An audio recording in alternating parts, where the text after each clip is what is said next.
Terus perjuangin benar Simamora Tutorial. Channel ini menyajikan berbagai macam video materi hukum. Subscribe, like, and share. Selamat menyaksikan. Materi kuliah tindak pidana korupsi. Topik ke-46 dari 60 topik.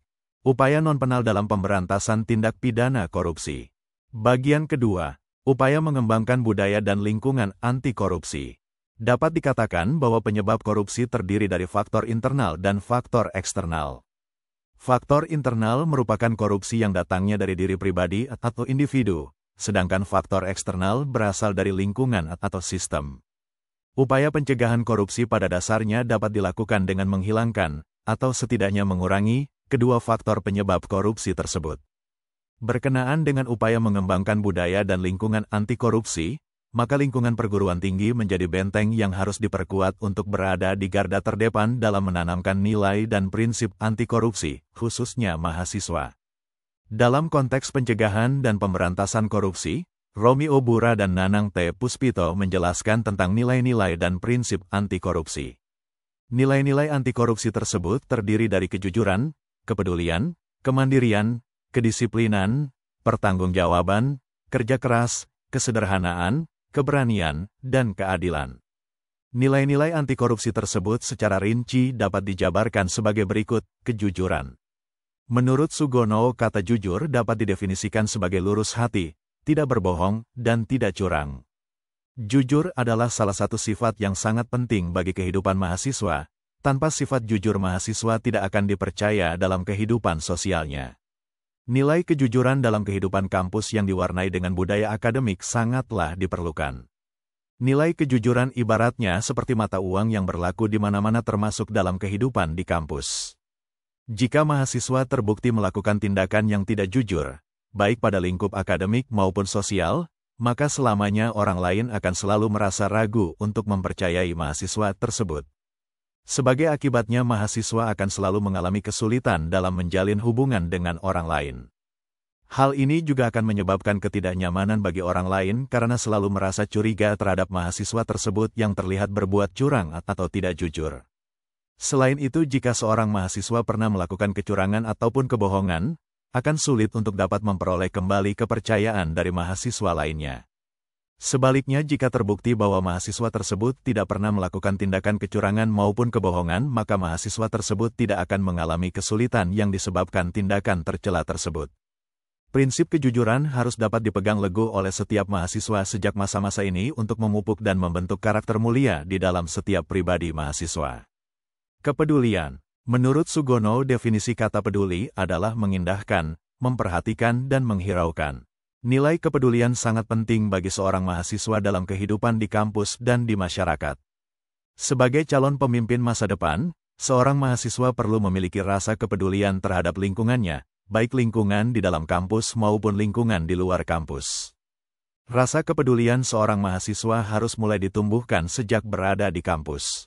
Oleh karena itu, upaya untuk mengembangkan sikap peduli di kalangan mahasiswa sebagai subjek didik sangat penting. Seorang mahasiswa dituntut untuk peduli terhadap proses belajar mengajar di kampus, terhadap pengelolaan sumber daya di kampus secara efektif dan efisien, serta terhadap berbagai hal yang berkembang di dalam kampus.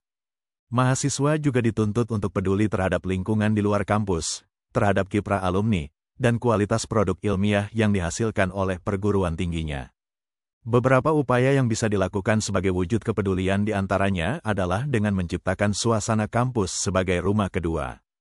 Hal ini dimaksudkan agar kampus menjadi tempat untuk mahasiswa berkarya, baik kurikuler maupun ekstrakurikuler, tanpa adanya batasan ruang gerak. Dengan memberikan kesempatan kepada mahasiswa untuk mengembangkan potensi yang dimilikinya, sebagai manusia yang utuh dengan berbagai kegiatan di kampus. Kegiatan-kegiatan tersebut dapat meningkatkan interaksi antara mahasiswa satu dengan mahasiswa yang lainnya, sehingga hubungan saling mengenal dan saling belajar dapat dicapai lebih dalam.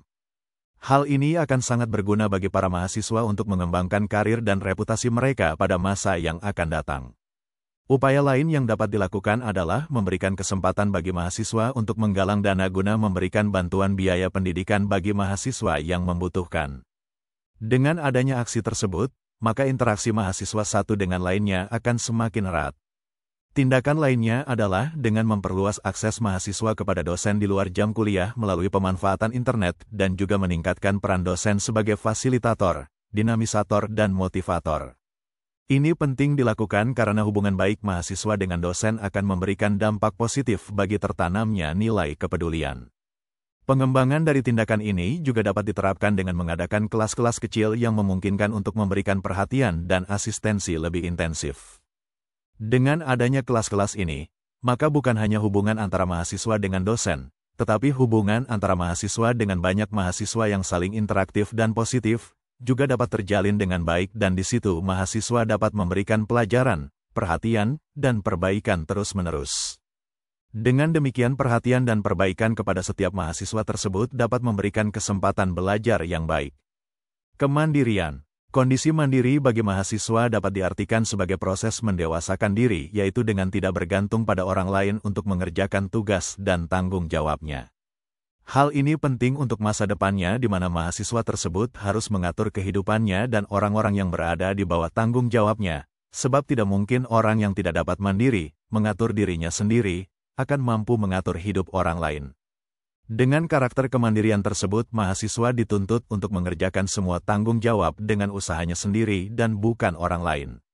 Kedisiplinan. Menurut Sugono, definisi kata disiplin adalah ketaatan atau kepatuhan kepada peraturan. Dalam mengatur kehidupan kampus baik akademik maupun sosial, mahasiswa perlu hidup disiplin.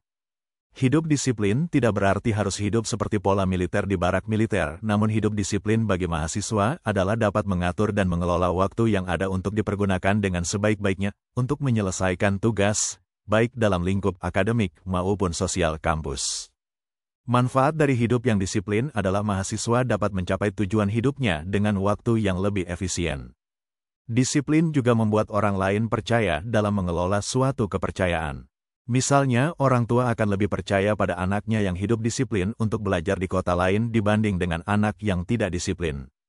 Selain itu, disiplin dalam belajar perlu dimiliki oleh mahasiswa agar diperoleh hasil pembelajaran yang maksimal. Tidak jarang dijumpai perilaku dan kebiasaan peserta didik menghambat dan tidak menunjang proses pembelajaran. Misalnya, sering kita jumpai mahasiswa yang malas, sering absen, motivasi yang kurang dalam belajar, tidak mengerjakan tugas, melanggar tata tertib kampus, dan lain-lain. Hal tersebut menunjukkan masih banyak mahasiswa yang tidak memiliki kedisiplinan.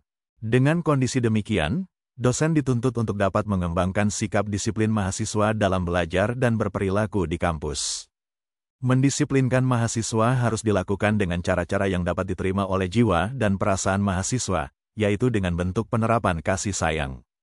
Disiplin dengan cara kasih sayang ini dapat membantu mahasiswa agar mereka dapat berdiri sendiri atau mandiri. Saat ini perilaku dan kebiasaan yang buruk atau negatif dari mahasiswa cenderung mengarah kepada suatu tindakan kriminalitas, suatu tindakan yang melawan hukum. Kenakalan mahasiswa dapat dikatakan dalam batas kewajaran apabila dilakukan dalam kerangka mencari identitas diri atau jati diri dan tidak merugikan orang lain. Peranan dosen dalam menanamkan nilai disiplin, yaitu mengarahkan dan berbuat baik, menjadi teladan atau contoh, sabar dan penuh pengertian. Dosen diharuskan mampu mendisiplinkan mahasiswa dengan kasih sayang, khususnya disiplin diri, atau self-discipline. Dalam usaha tersebut, dosen perlu memperhatikan dan melakukan 1. Membantu mahasiswa mengembangkan pola perilaku untuk dirinya, misalnya waktu belajar di rumah, lama mahasiswa harus membaca atau mengerjakan tugas. 2. Menggunakan pelaksanaan aturan akademik sebagai alat dan cara untuk menegakkan disiplin, misalnya menerapkan reward and punishment secara adil, sesegera mungkin dan transparan. Itulah materi topik ke-46 mata kuliah Tindak Pidana Korupsi. Channel ini bermanfaat khususnya bagi mahasiswa Indonesia, atau siapapun yang ingin menambah wawasan. Video tutorial dituturkan dan disubtitelkan agar dapat ditonton, dibaca sambil didengarkan. Untuk pemahaman yang lebih baik, putar dan dengarkan video ini berulang-ulang. Subscribe dan like, agar Anda mendapatkan update tutorial lainnya. Bagikan juga link video ini, agar teman lain juga mendapatkan manfaat channel ini. Terima kasih. Sampai jumpa.